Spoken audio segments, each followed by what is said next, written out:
Here are my paints for the first phase, the wet on wet. Here's the paper, the board at an angle, and then there's an angle again. So here we are, I've wet the paper. I've got it tilted up an angle. This is the first wash, the cadmium yellow with alizarin crimson. My first wash, I should say, my first colour.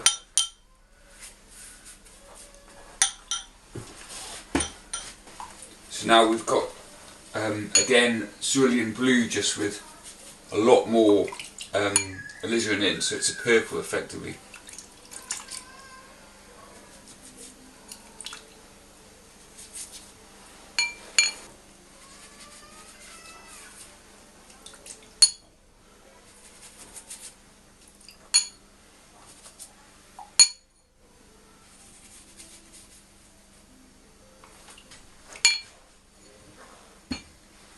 So that again was cerulean and cobalt. Just tipping the board up there. Let's have a quick look at what's going on. You can see that the paint's just falling down, very wet.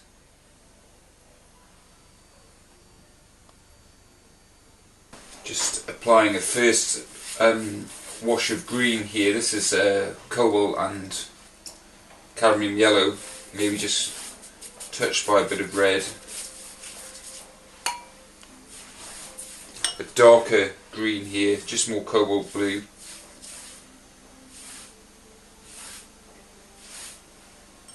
And then the darkest green down here. Again, it's just a question of making the colour denser, just a heavier cadmium, heavier cobalt blue, although this has got a little bit more alizarin crimson, so it's got a slightly brown tinge to it. Okay, so what I'm going to do now is I have to actually dry a section in the middle here to create a horizon. I'll tip the board horizontally in a second. Okay, so the board is now is level, it's all horizontal. I'll just put this horizon in.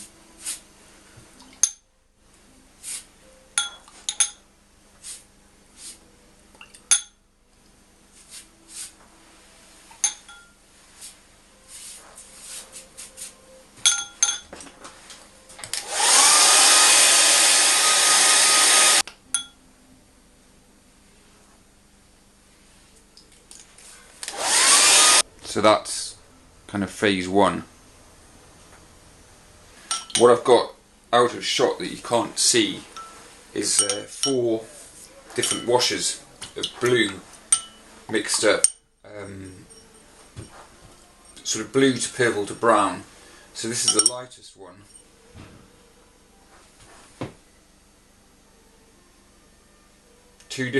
Broadly speaking, two different brush strokes involved when I'm doing this.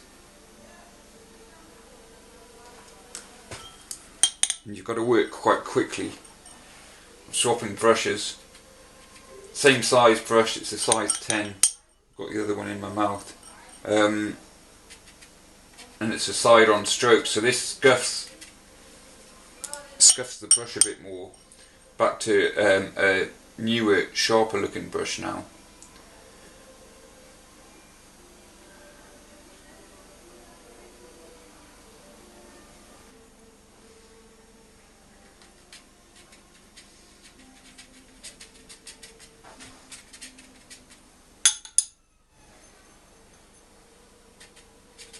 Side-on stroke. Got some middle distance trees here. Swapping brushes.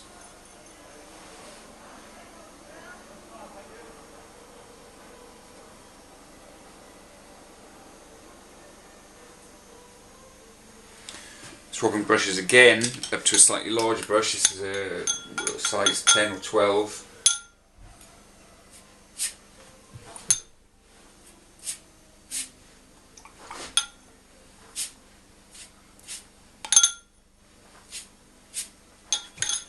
Dry brush work here, moving the brush very quickly across the paper so it's catching the roughness of the paper. This is a Waterford 425 gram, that's 200 pounds rough.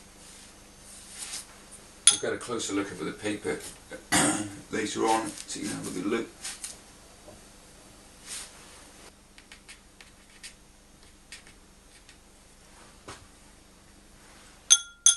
So we've got two different tones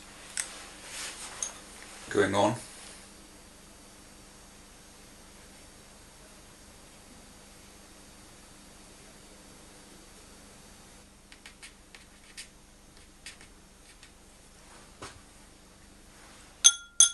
So we've got two different tones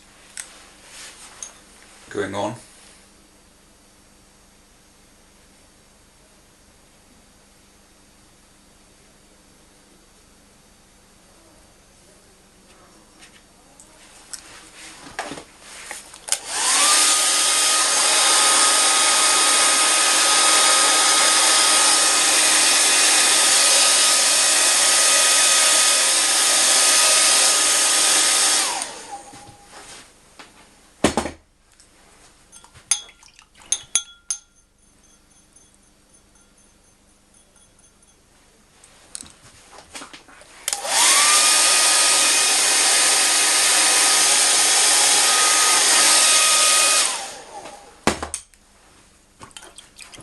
So we've got a second tree coming in now, which is darker. So I'm using this purple tone. So call this still, let's just say it's tone number 2.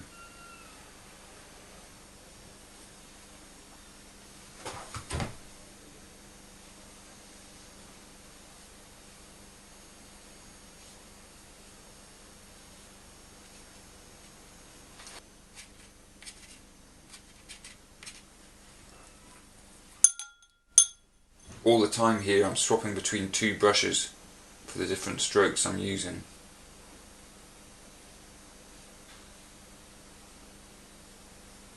Okay, so now I'm on to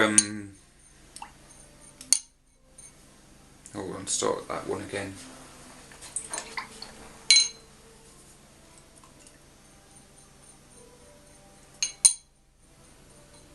So on to the 3rd tone now. So this should be a darker purple again.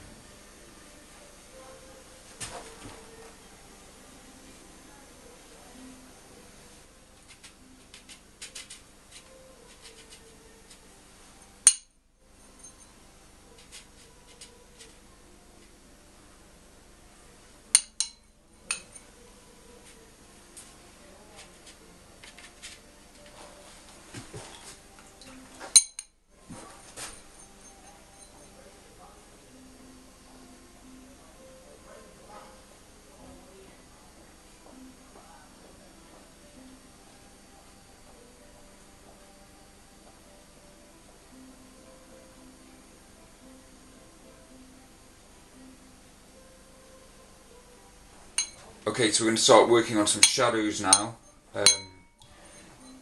and I can use these shadows to sort of lay out the contour of the ground.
Just going to put a larger deciduous tree in here,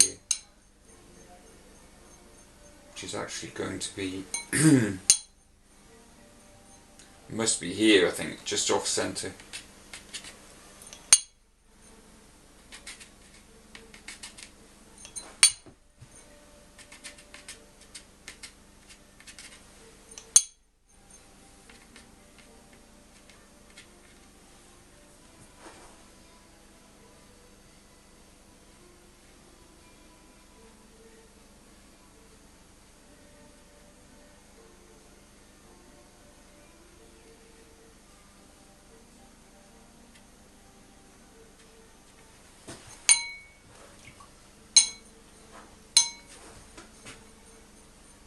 And some shadow as well.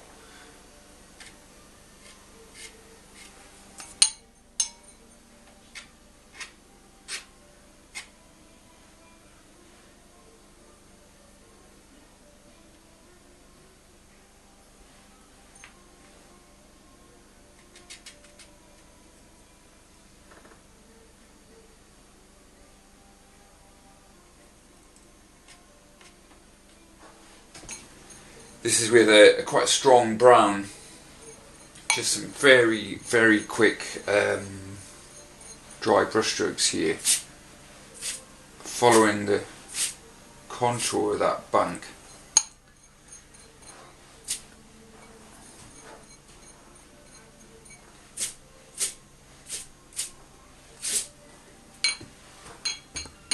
Okay, so here we are so far. Nearly finished. I've got a couple of things to do. Some areas of this are still wet, but you can see the different tones. That's the first one, second, third, and then there's a much darker fourth there. Just put a highlight down the side of this tree. Now all I'm doing here is cutting paper with a stanley knife blade. This paper's actually pressed in 3 different sheets, so I'm just taking the top layer of it off. Very sharp stanley knife blade. Do it with my other hand and I'm just picking it.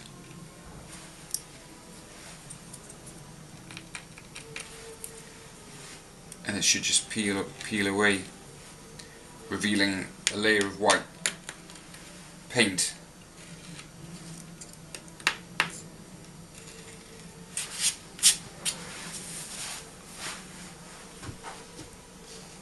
Do one here for a sheep.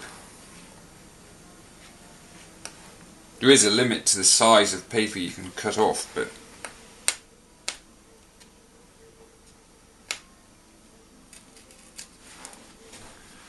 I'll just get a close-up of that for you.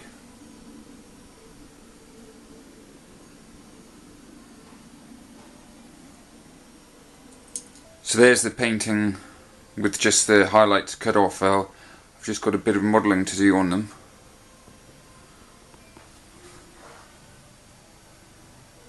Okay, so here's the finished piece. Essentially just done in 2 phases, as we saw, the wet on wet and the dry and dry phase, plus that little bit at the end. Can you see I've just coloured in those sheep in the house a bit.